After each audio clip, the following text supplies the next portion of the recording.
Buenas tardes, hoy quiero interpretar para ustedes uno de los más grandes valses jamás escritos para guitarra, como es el Vals Opus 8 número 4 de Agustín Pío Barrios Mangoré.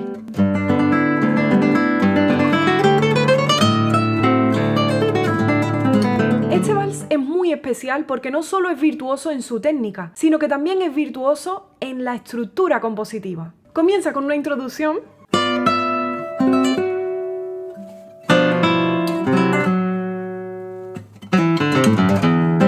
y luego introduce un vals a modo de estribillo que va repitiendo a lo largo de la pieza, con ese famoso...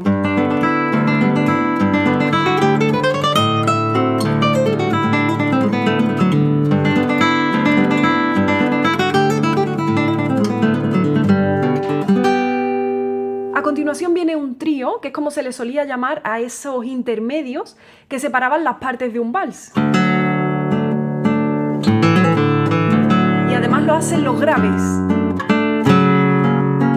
para luego establecer una especie de puente que conecta las partes del vals por campanelas, que es una técnica que combina cuerdas al aire con cuerdas pisadas en los trastes bajos del mástil de la guitarra, imitando el sonido de las campanitas o de esos llamadores de ángeles que se colocan en las puertas y que fluyen con el viento.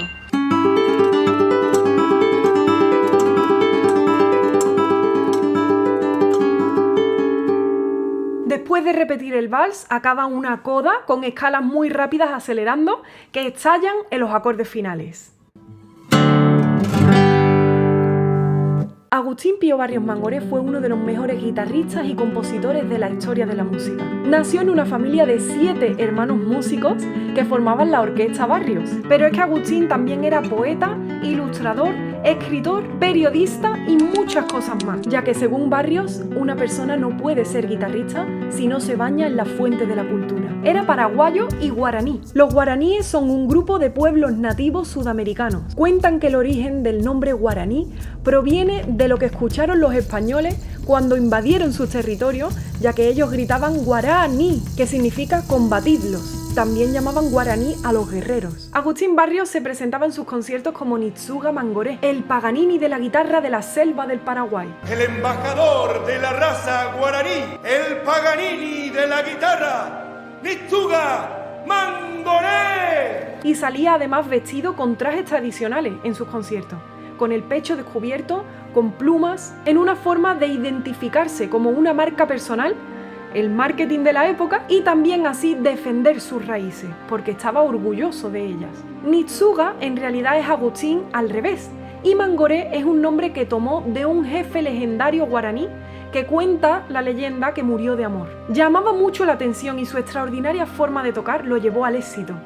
Pero también tuvo que soportar duras críticas de aquellos snobs estirados de la época que no estaban acostumbrados a ver una persona orgullosa de sus orígenes. Pero en general la crítica lo consideraba el mago de la guitarra. Igual que Jesucristo solo tuvo 12 apóstoles, Barrios solo tuvo 12 discípulos, 12 alumnos de guitarra en El Salvador. Al parecer hubo bastante pique por parte de Andrés Segovia, ya que cuentan sus alumnos que no les permitía tocar la música de Mangoré. Probablemente Segovia temía perder ese reconocimiento mundial que tenía como guitarrista, ya que lo conoció, lo escuchó tocar y le encantó cómo tocaba.